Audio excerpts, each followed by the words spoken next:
Thank you guys for having us up this morning. Does that work? Can you guys hear me? All right. Yeah, well, I'm pretty sure you just said race car drivers, fighter pilots, Dave and Greg. Like, is that? Yeah, totally. So when we got asked make to stuff that can blow up, though. So that's true. That's That pretty is risky. true. That is true. When we got asked to come up here and talk about risk, we always consider ourselves as not super risky. And we had a really cool picture of our still that we were going to show up on the board this morning. Does anyone know what a still looks like? Couple raise their hand. How many have no idea what a still looks like? There's a picture right there. I'll get out of the way. This is a picture of our original still. And if you rewind to 2008 and you showed that to Dave and I, we wouldn't have known what that was. So here were two guys working for corporate America, no idea what this is, how to use it to make money. And yet, at the time, we didn't have enough money to start a distillery. And we actually started another company that was successful. And we ended up deciding to leave that successful company to go after this. And so that's what we want to talk to you about today. And we would consider ourselves not very risky. Not at all. So how do two guys that aren't risky get to the point where they're going to leave a company they started that was successful to start something that they don't know anything about? And we're going to tell kind of a series of stories about the start, how we look at risk now, how we look at risk, how we looked at risk then, and walk you through and let you get to know a little bit about us and a little bit about Watershed Distillery. So our first story starts with a company that isn't Watershed. It's called Lego. Anybody ever heard of Lego? Yeah? Well, we decided to start a company called Lego. It wasn't the toy company. It was Lego Properties. L-E and G-O is we're Genius. talking about Stroke of creativity genius. this morning. It's beautiful. That's our isn't it? limit. We've reached the limit right That's there. all we got. That's all we got. So in 2008, we decided to start a company called Lego Properties, and it was going to be to flip houses. We'd watched every flip house show out there and everything, and we decided to start it at the worst housing market time in basically our country's history. We like a challenge. Yeah, so we took a huge risk, and it didn't go as well as we thought it would go, but we didn't lose a ton of money. We actually made a little bit of money, but there was all kinds of risk in it. We had to look for a property for 3 months. We tried to find calculations on, what could we sell this house for? What can we buy it for? How much money do we have to put into it? All that kind of stuff. And we kind of came back to it after all said and done and putting all the time into it and saying, wow, we paid ourselves about $7 an hour to do this project. So when we're talking about risk, when we're thinking about risk, we're always thinking, all right, what's the upside potential and how much risk is there? And for flipping houses for us, there was not all that much upside potential, and there was a huge amount of risk to be able to lose a whole lot of money. So we knew that wasn't going to be our calling, I don't think. So then we go and we talk about doing more business plans. We wrote business plan after business plan after business plan. It was pretty daunting.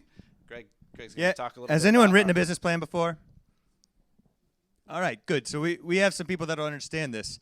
When we wrote a business plan, I remember the first iteration of Watershed, and we're looking at the numbers, and I remember saying, Dave, we're losing a lot of money in year 3 still. Like, this doesn't look good. And so it was, all right, well, here, change some sales numbers, hit go. Whoa, we are making a ton of money in year 3. Like, this is amazing. So we realized at the beginning, and I told you we've changed how we look at risk. At the beginning, we realized, you know what? Right now, we are trying to make decisions based on our gut feeling. And at the beginning, it was a lot more gut feeling. Worst case scenario, best case scenario, you can kind of imagine those in most situations.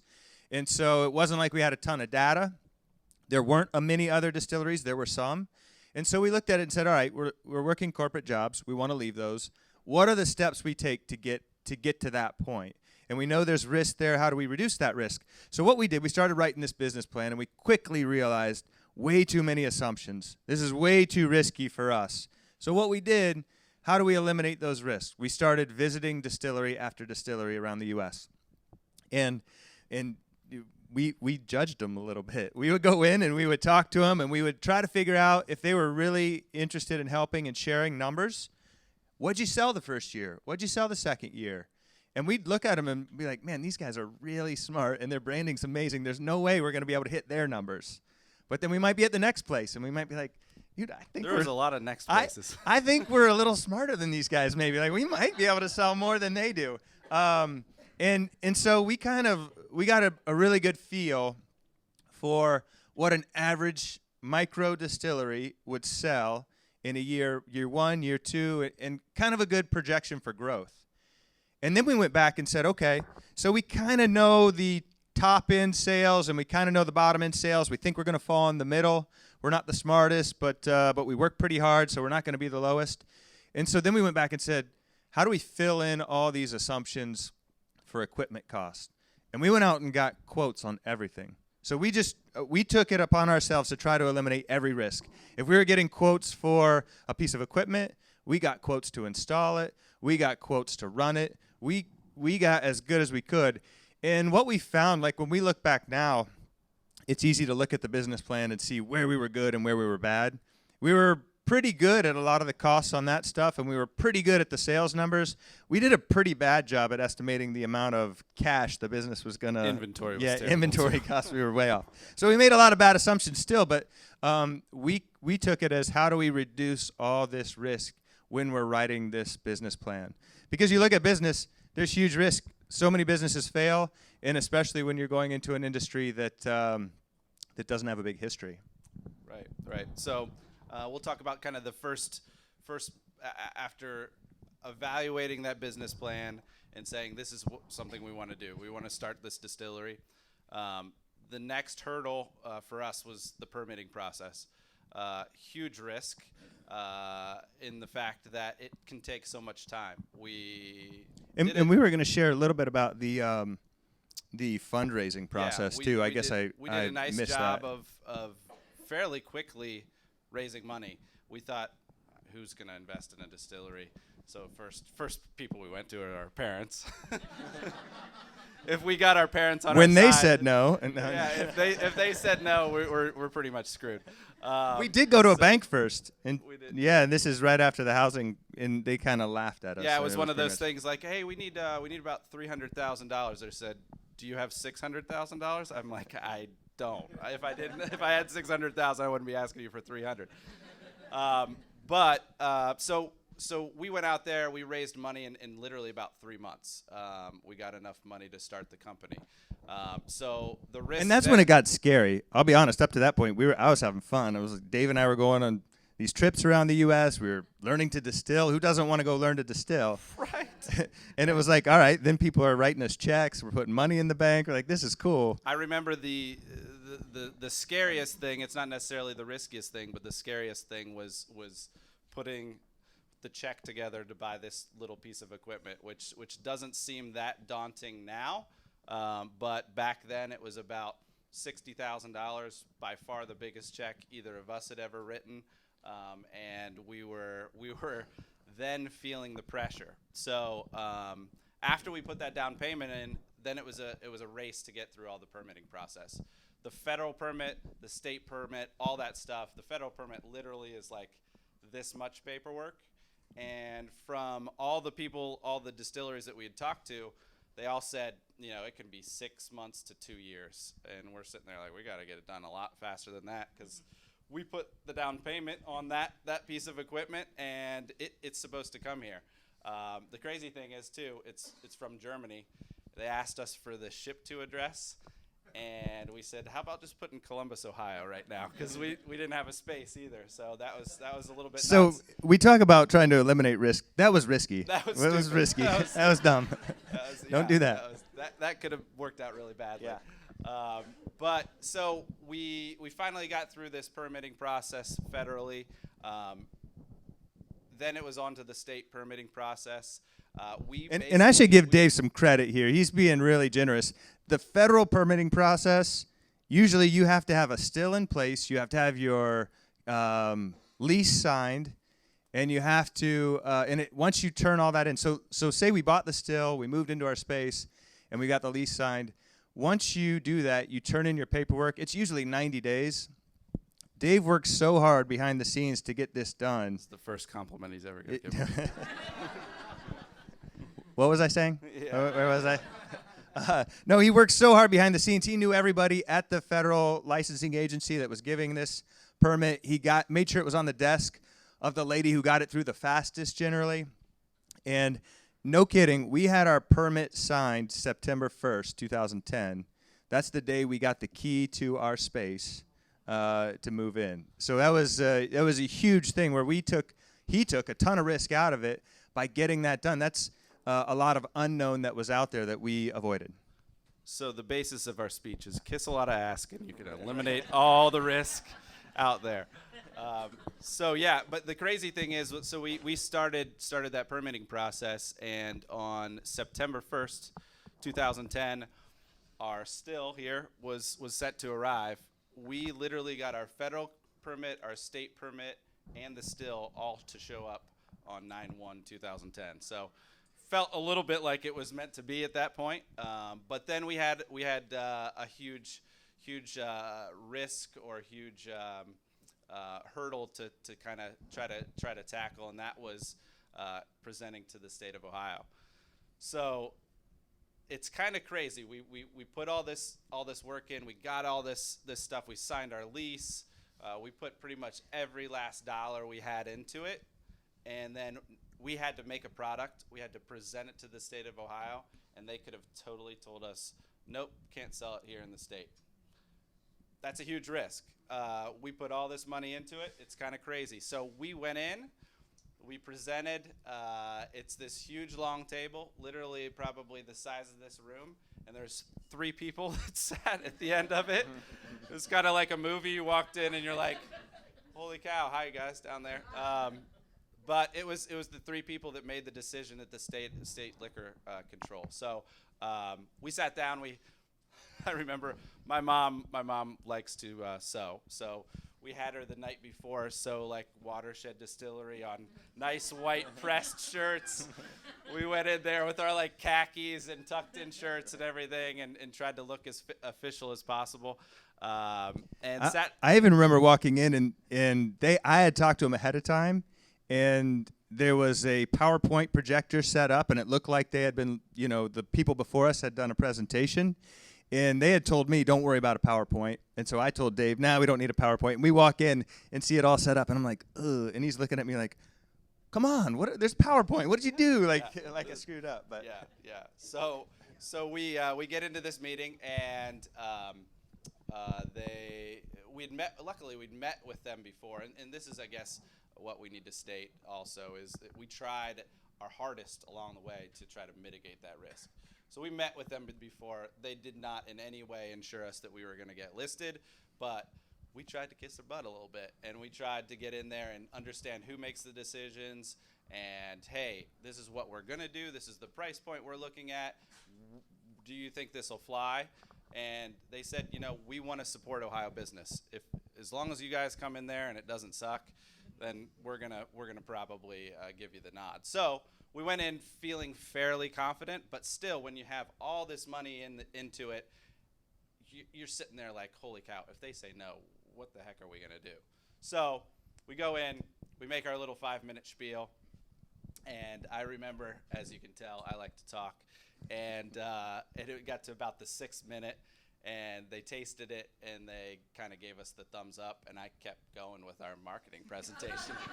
By kind of give us the thumbs up, the lady in charge was like, we like you guys, we're going to list it. Yeah. And Dave's still talking. And I'm still going. And Greg's literally like, bam, like, dude, stop. They said yes. So then we got listed, which was pretty cool. But then, the hard part starts. You get listed, and then you got to sell it, and that was kind of another huge risk to us. We got through the initial hurdle that really not many businesses have to go through. Usually, you can start a business and start selling. For us, we had to go through all these other hoops to go to just sell the product. So we got out there. I remember we started setting up this still. We made some really, really crappy gin at first. We didn't make very good vodka either. Luckily, we did not put any of that on the market, but we took about 3 months to figure out kind of how our system works and all that kind of stuff. And then we went out there and started having to sell it, and it was pretty crazy. We went out first couple weeks, go into a restaurant, say, hey, Dave with Watershed, we have this vodka that we make here in Columbus. They're like, dude, you make vodka in Columbus? What are you doing? And well, where else do you guys sell it? And we're like, nowhere. It's our first week, you know. And kind of a stroke of luck a little bit. We got Hyde Park restaurant based up here in Cleveland. John Pogemeyer, the beverage director, gave us a call, and we were like, I think we took a couple days to call him back. We're like, Hyde Park, what is it? What are we doing? Why did we take He's that way up long in to- Cleveland. Yeah. I think he actually called us twice.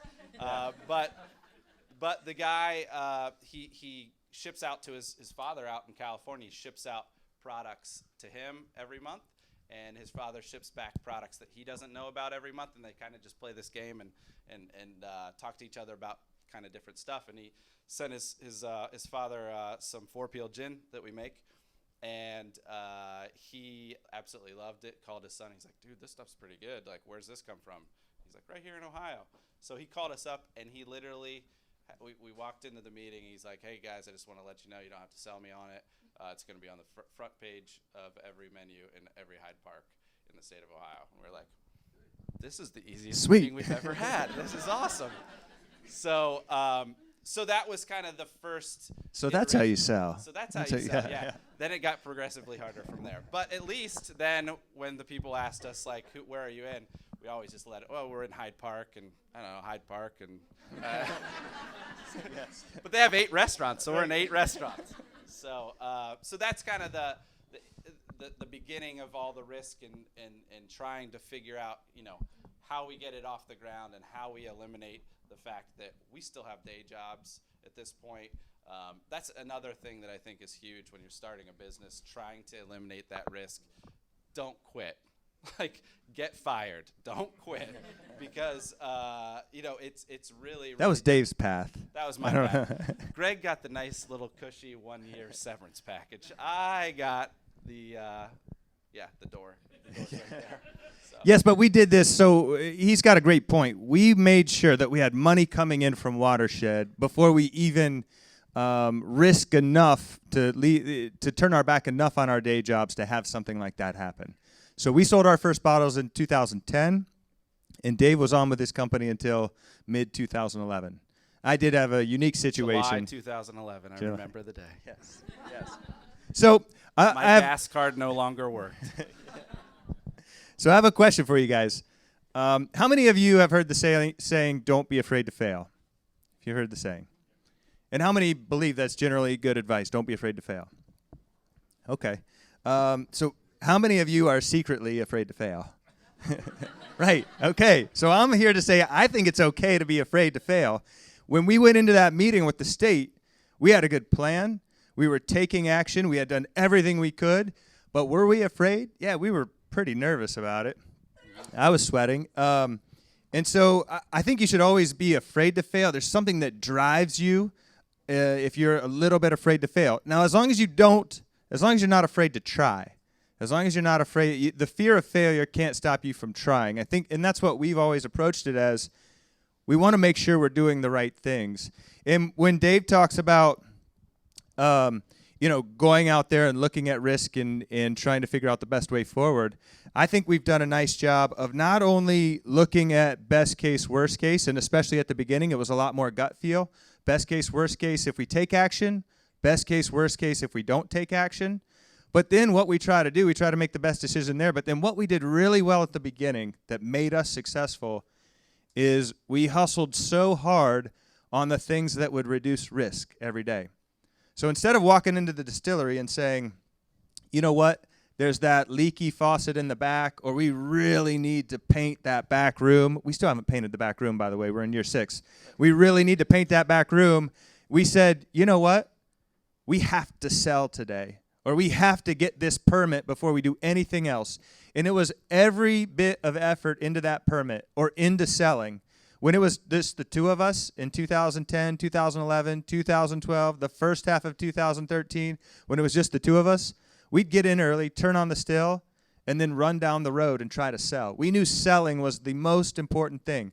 We had to make product. We also knew that 3 hours and 10 minutes, the still would start overflowing. So we had 3 hours and 10 minutes to sell, and then we got back before, and we've spilled quite a bit. We spilled some booze. But so fast forward to today.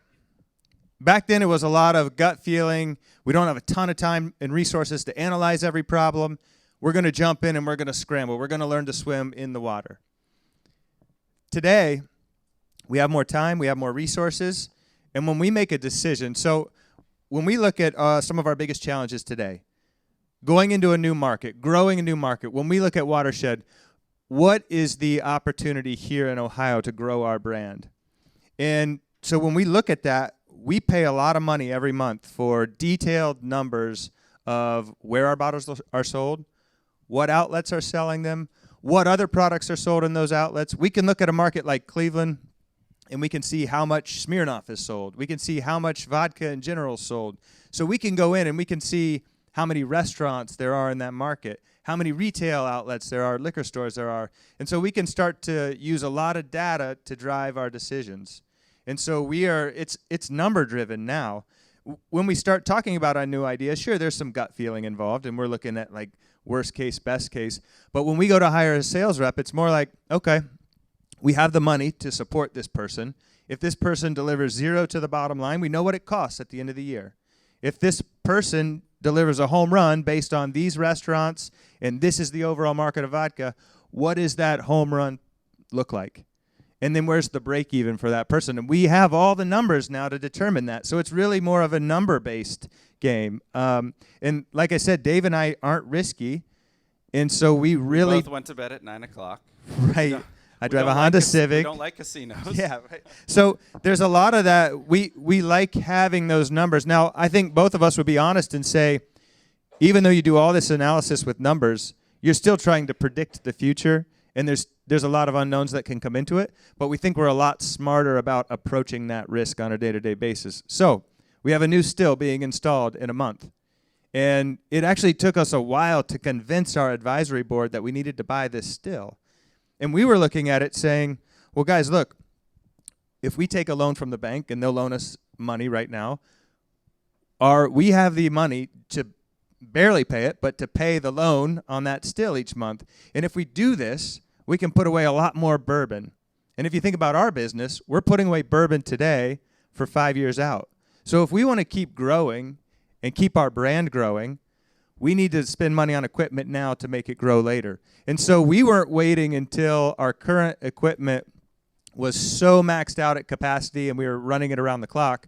We were looking at it going, when can we afford the next level? Once we can, let's get it on board, and then let's max that out so that we can really grow this thing in the future. And so once we convinced them of that, we went ahead and got this thing. But we basically built a huge financial projection spreadsheet to try to determine just how much cost we could take on.